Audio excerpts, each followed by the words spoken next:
Bien-aimés dans le Seigneur, Shalom, c'est votre humble serviteur, pasteur Medar Mouchina, de l'église de Jésus-Christ Temple de Consolation.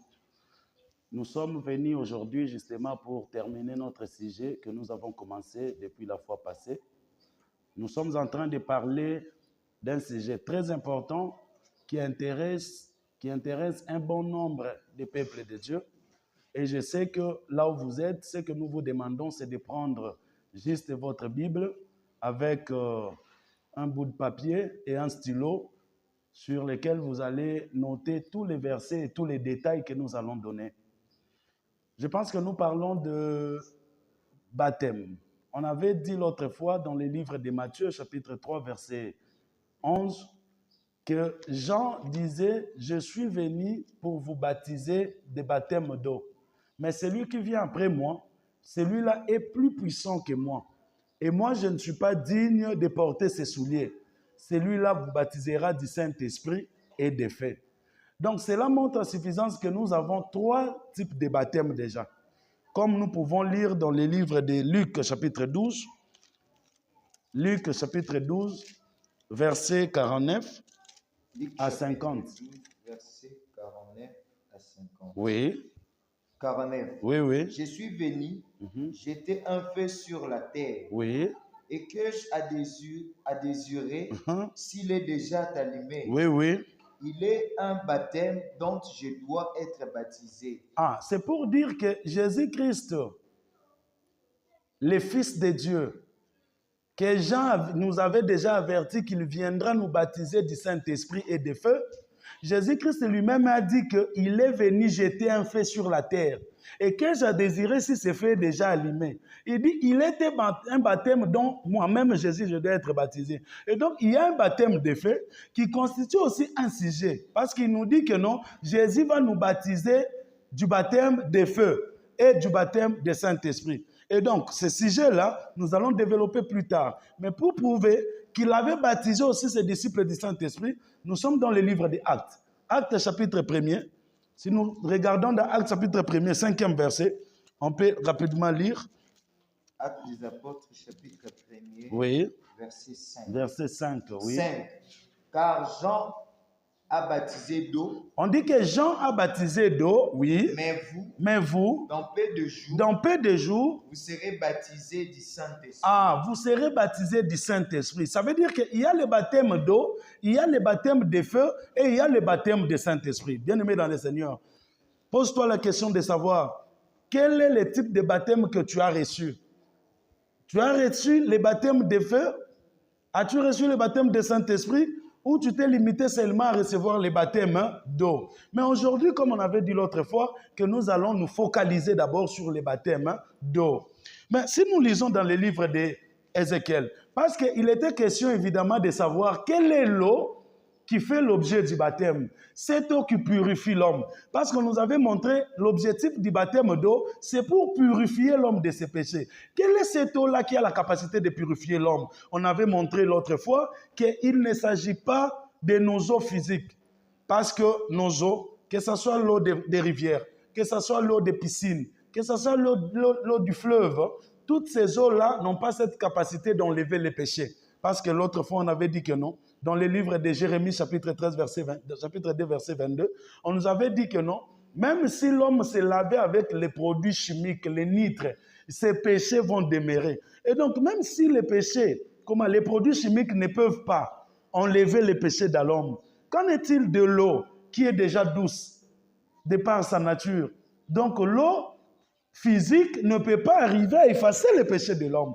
Mais nous, parce que la Bible nous parle de l'eau qui a cette capacité, nous avons le devoir, nous, en tant que serviteurs de Dieu, en tant que peuple de Dieu, de chercher où se trouve cette eau-là. Mais la Bible, parce qu'elle s'interprète elle-même, la Bible va nous montrer c'est quoi cette eau.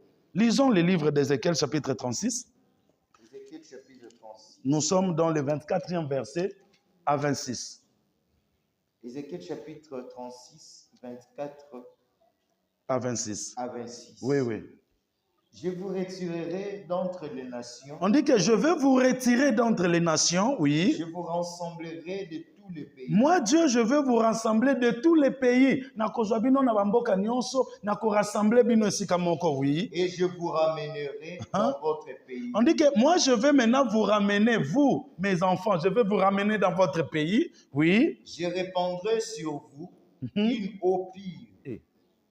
Bien-aimés dans le Seigneur. Voyez déjà que ici, c'était une promesse de Dieu. On dit que non, Dieu a dit, je vous rassemblerai dans un seul lieu et je répandrai sur vous une eau pure. C'est-à-dire, Nzamba kosope la batu, maï yapeto. L'eau pure qui a la capacité de purifier l'homme. Parce que l'eau pure a la capacité de purifier, oui.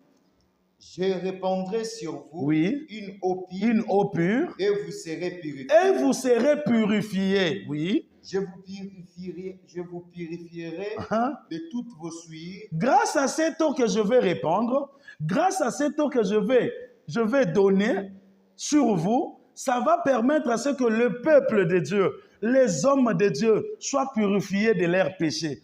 Ah, donc l'eau qui purifie, cette eau-là doit émaner de Dieu lui-même. C'est une promesse. C'est que Dieu nous dit qu'il va répandre une eau pure qui aura la capacité de purifier l'homme. As-tu déjà répandu cette eau? Ou c'est toi qui n'as pas encore vu cette eau répandre sur toi? Oui, on y va. Je vous purifierai de toutes vos souillures et de toutes vos idoles. De toutes vos idoles, oui. Je vous donnerai un cœur nouveau. Je vous donnerai un cœur nouveau. Et je mettrai en vous un esprit nouveau. Ah, et puis je vais mettre en vous un esprit nouveau. Bien-aimés dans le Seigneur, nous parlons du baptême.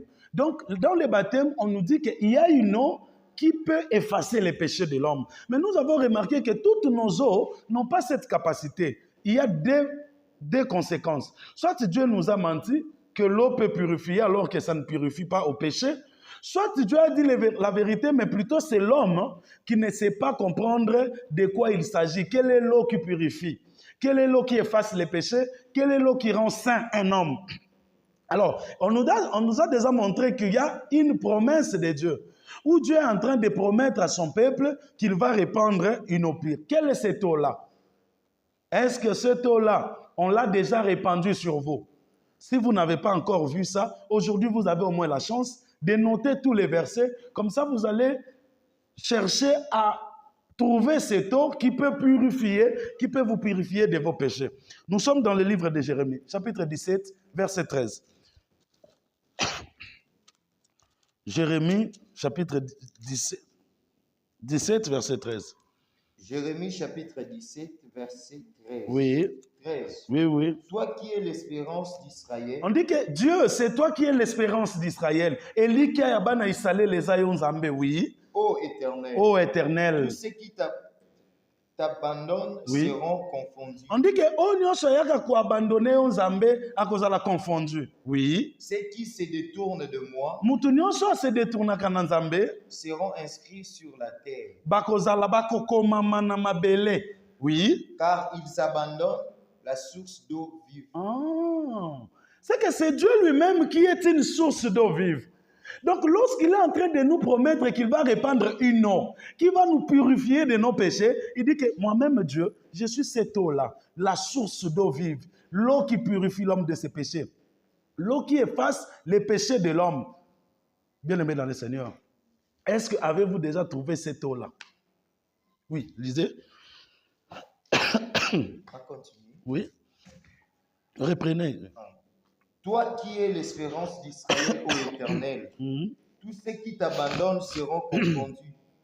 Ceux qui se détournent de toi seront inscrits sur la terre, car ils abandonnent la source d'eau vive. Ah, donc la source d'eau vive, on nous a montré que la source d'eau vive, c'est l'Éternel lui-même. Donc Dieu étant la source d'eau vive, c'est que c'est Dieu qui est l'eau, qui peut purifier son peuple. Et donc, lorsqu'on nous demande de nous faire baptiser dans l'eau, l'eau signifie Dieu lui-même. Nous sommes dans le livre d'Ézéchiel, chapitre 22, versets 23 à 24. Ézéchiel, chapitre 22, versets 23 à 25. À 24. À 24. La parole de l'Éternel me fit adresser en ces mots. Oui. Fils de l'homme, dis à Jérusalem. Dis à Jérusalem. Tu es une terre. Parce que Jérusalem, c'est tous ceux-là qui touchent la parole de Dieu. C'est tous ceux-là qui partent à l'église. C'est tous ceux-là qui touchent la Bible, qui se veulent être appelés enfants de Dieu.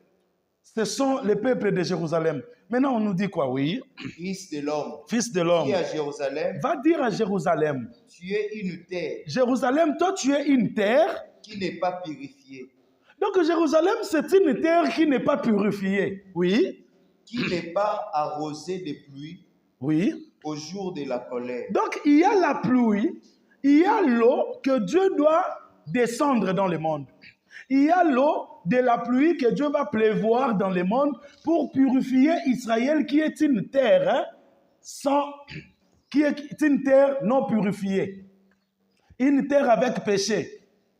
Ah donc, ici, il est maintenant question de chercher à comprendre quelle est cette eau-là. On nous a montré déjà l'eau pure, c'est lui-même Dieu. Mais Jésus-Christ, lui qui est venu, baptisant aussi, il avait rendu les gens purs à travers une eau. Comment lui, il a défini cette eau-là? Nous sommes dans le livre des Jean, chapitre 15, verset 3. Mais avant ça, lisez d'abord Jean chapitre 7. Parce que Jésus a fait appel aux gens. Il dit que venez pour recevoir de l'eau. Oui, nous sommes dans le livre des Jean, chapitre 7, verset 37 à 38. Jean chapitre 7, oui. verset 37 à 38. Oui, oui. Les derniers jours, les grands jours de la fête, oui. Jésus se tenant debout. On dit que Jésus se tenant debout et cria, oui. Si quelqu'un a soif, qu'il vienne à moi et qu'il boive.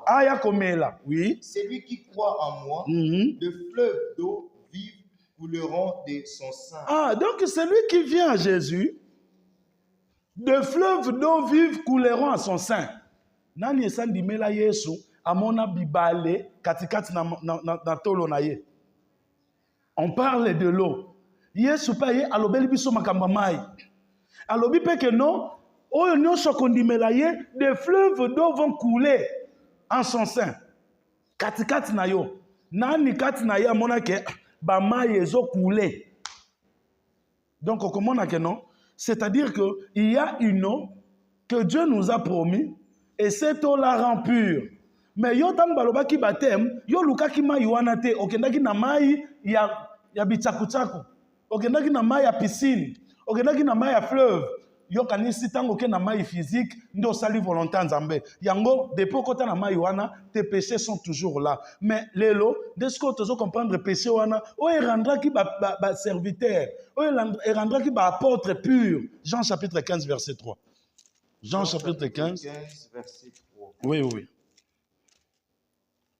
Jean chapitre 15, 3e verset. Oui. Déjà vous êtes purs. Vous, mes disciples, vous, mes apôtres, vous, ceux-là qui écoutent la parole, qui écoutez la parole de Jésus, vous êtes purs, hein? Oui. À cause de la parole que je vous ai annoncée. Ah, bien-aimés dans le Seigneur, nous avons compris maintenant ce que Dieu a qualifié de l'eau dans l'ancien temps. Il dit, je vais répandre une eau pure qui va vous rendre pur. Mais ici, Jésus a dit, celui qui croit en moi, des sources d'eau, des fleuves d'eau couleront en son sein. Mais il s'agissait de quelle eau? Il parlait plutôt de la parole. Il dit, vous êtes purs à cause de la parole que vous avez entendue. C'est que l'eau qui purifie l'homme, c'est la parole qu'il entend. Mais il s'agit de quelle parole? Quelle est la parole que Jésus a amenée? La parole de Jésus était comment? Parce que nous avons en Israël, lorsque Jésus est venu, il a trouvé des groupes de gens. Parce qu'Israël était divisé en deux. Il y avait ceux-là qui avaient formé Samarie,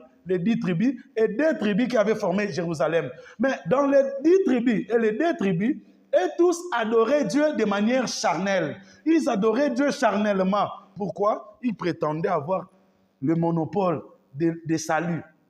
Pour eux, ils pensaient que, voilà, ils sont des peuple d'Israël appelés à connaître Dieu. Ils adoraient Dieu d'une certaine façon. Mais Jésus a dit, je suis né et je suis venu dans le monde rendre témoignage à la vérité. Quiconque est de la vérité, écoute ma voix. Voilà la vérité que Jésus nous a montrée. Il dit que quand il parle de l'eau, lui ne parle pas de cette eau physique.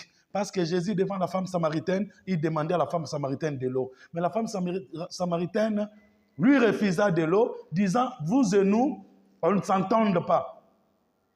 Voyez que Jésus a dit quoi?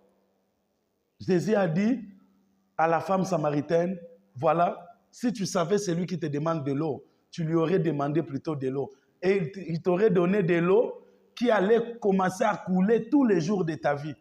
C'est-à-dire qu'il y a une eau que Jésus nous a amenée, une vérité cachée dans l'Écriture que vous ne connaissez pas. Aujourd'hui, on a la chance de comprendre que l'eau du baptême, il ne s'agit pas de l'eau physique, mais il s'agit de la parole. La parole, quel type de parole? Jésus, quand il est avec les Samaritains, il dit quoi? L'heure vient, et elle est déjà venue, où les vrais adorateurs adoreront le Père en esprit et en vérité. Car ce sont là les adorateurs que le Père demande. Ah donc, les 12 tribus d'Israël qui avaient formé Samarie adoraient Dieu charnellement. Voilà pourquoi Jésus, prenant la parole devant la femme samaritaine, il dit « Dieu est esprit, et il faut que ceux qui l'adorent en esprit. » Et donc, la parole qui a rendu ses disciples purs, la parole qui est l'eau du baptême, c'est une parole spirituelle qui consiste à interpréter la Bible de Genèse à l'Apocalypse selon la pensée de Dieu. Même Jésus, quand il est devant les pharisiens et les sadducéens, dans Jean, nous sommes dans Jean chapitre 8, peut-être nous vous épargnons des lectures, verset 43, Jésus dit à ces gens-là, mais pourquoi ne comprenez-vous pas mon langage? Parce que vous ne pouvez écouter ma parole. C'est que même les gens-là qui avaient formé Jérusalem, eux aussi étaient dans les mensonges. Ils ne connaissaient pas Dieu. Jésus a amené une autre vision, la vision qui est la parole spirituelle, c'est-à-dire prendre la Bible, interpréter ça.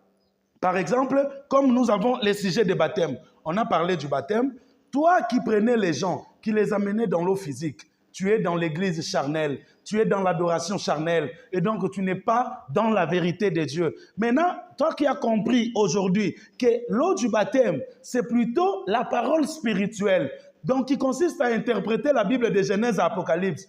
Tout dans la Bible, l'écriture tue, la lettre tue, mais c'est l'esprit qui vivifie. Toute écriture est inspirée de Dieu. Il faut qu'on interprète en gros, qu'on paie sa sens spirituel de toutes choses. C'est seulement à partir de ces moments-là que l'homme peut commencer à faire la volonté de Dieu. Parce que, bien aimé dans le Seigneur, si vous ne comprenez pas la volonté de Dieu, comment vous allez faire cette volonté-là? Comment vous allez pratiquer cette volonté? Parce que, par exemple, vous ne connaissez pas mon langage.